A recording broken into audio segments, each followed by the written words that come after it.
अस्सलाम वालेकुम एवरीवन। आज हमारा फर्स्ट लेक्चर है definition of accounting. Accounting is an art of identifying, recording, classifying, summarising and the transaction which are of financial nature. Accounting एक art है जो कि आइडेंटिफाई करता है, ट्रांजेक्शन्स को रिकॉर्ड करता है, क्लासीफाई समराइज करता है उन ट्रांजेक्शन्स को जो फाइनेंशियल नेचर होती हैं।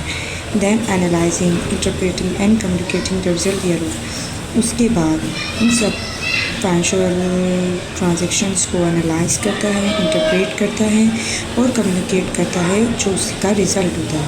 It is also called language of business. इसे लैंग्वेज ऑफ बिजनेस कहा जाता है।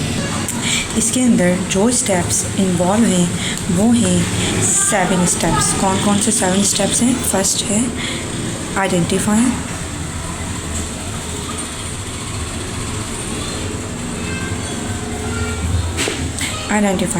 आइडेंटिफाइंग का मतलब है कि जो भी आपकी ट्रांजैक्शन हो रही है आपके बिजनेस में वो फाइनेंशियल है या नहीं है, मतलब वो पैसों पर हो रही है या पैसों पर नहीं हो रही।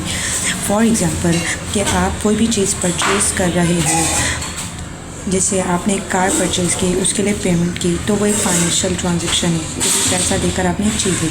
लेकिन आप क्रिकेट खेल रहे हैं, आप खाना खा रहे हैं, तो ये फाइनेंशियल ट्रांजैक्शन नहीं है कि वो आपकी एक एक्शंस हैं, वो फाइनेंशियल ट्रांजैक्शन नहीं है। ठीक है, तो सबसे पहले जो हो रहा है वो फाइनेंशियल ट्रांजैक्शन है या नहीं है वो आइडेंटिफाई करना होता है आपने उस ट्रांजैक्शन के अंदर कि जो ट्रांजैक्शन हो रही है वो फाइनेंशियल है या नहीं है।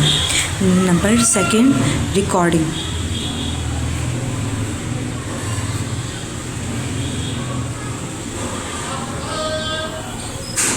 उसके बाद जो फाइनेंशियल ट्रांजैक्शन हो रही हैं उसे आप रिकॉर्ड करते हैं अपने पास कि अगर आपने कार परचेज़ की है तो आप कहेंगे कि car debit and cash credit.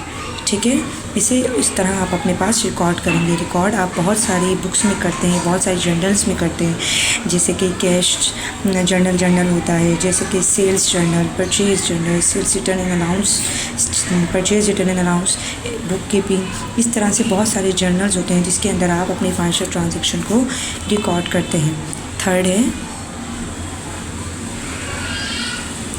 Classify करना।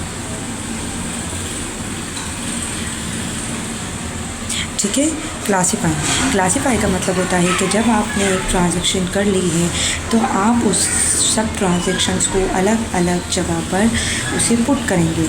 मतलब जैसे कि रिकॉर्डिंग आपकी कपड़े हैं आपके, ठीक है ना, आपने उसके बाद वो आपके कपड़े हैं, उसके बाद आप उसको क्लासीफाई करेंगे। हर एक के कपड़े हर एक की जगह पर रखेंगे अलमारी के अंदर। मतलब अगर आपके फादर के कपड़े हैं तो आप फादर के जगह पर रखेंगे, मदर के हैं तो मदर की जगह पे। इस तरह से फाइनेंशियल ट्रांजैक्शन में जो चीज़ कैश का एक अकाउंट होता है, आप कैश अकाउंट में तमाम अपने कैश की ट्रांजैक्शंस को रिकॉर्ड करते हैं। इस तरह से आपके अगर परचेज़ अकाउंट है तो परचेज़ अकाउंट में आप अपनी तमाम परचेजिंग ट्रांजैक्शंस को रिकॉर्ड करेंगे। सेल्स अकाउंट है तो सेल्स अकाउंट में आप तमाम अपने जो है वो सेल्स को रिकॉर्ड करेंगे।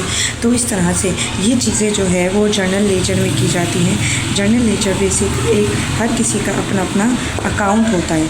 ठीक है, उसके बाद 4 है आपका समराइजिंग।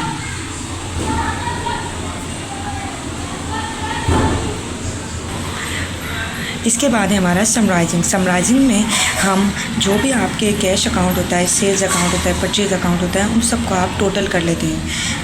ठीक है ना, उन टोटल करने के बाद आपको ये पता चलता है कि आपके बिज़नेस के अंदर कितनी आपके एसेट्स हैं, कितनी आपके लायबिलिटीज़ हैं, कितनी आपका कैपिटल है, या कितनी आपके पास फर्नीचर है। मतलब जो भी चीज़ें XYZ फाइनेंशियली वो आप सब समराइज़ करते हैं कि हमारे पास हर एक चीज़ का, हर एक अकाउंट का कितना टोटल हमारे पास मौजूद है।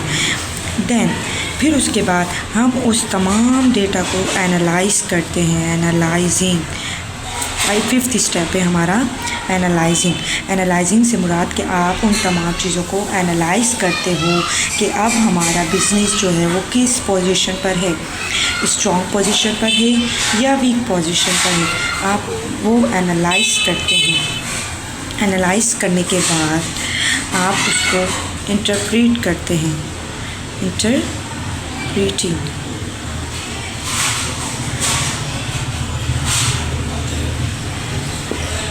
इंटरप्रेट करते हैं।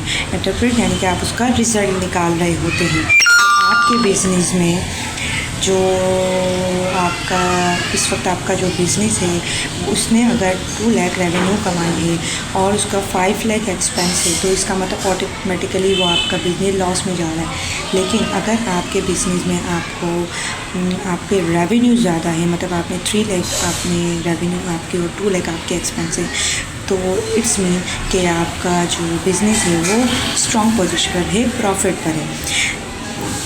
Last 7 step, communicating.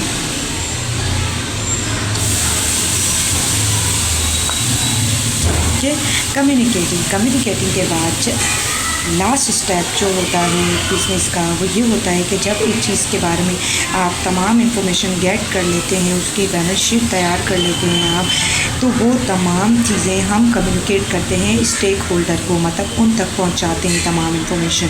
Stake holder कौन कौन होते हैं? ऑनर्स होते हैं, क्या कहते हैं, बैंक होता है, और शेयर होल्डर्स होते हैं, और जो है वो क्रेडिटर्स होते हैं, इन्वेस्टर्स होते हैं। ये सब आपके जो है वो स्टेक होल्डर होते हैं। इनसे आप कम्युनिकेट करते हैं और वो फिर डिसीजंस लेते हैं आपके बिज़नेस के बारे में। ठीक है, आई होप कि आपको ये वीडियो ज़रूर समझ में आई होगी। ऐसी आसान और हेल्पफुल और यूज़फुल वीडियोस देखने के लिए हमारे चैनल को लाइक करें, शेयर करें एंड सब्सक्राइब करें। Thank you. अल्लाह हाफिज़।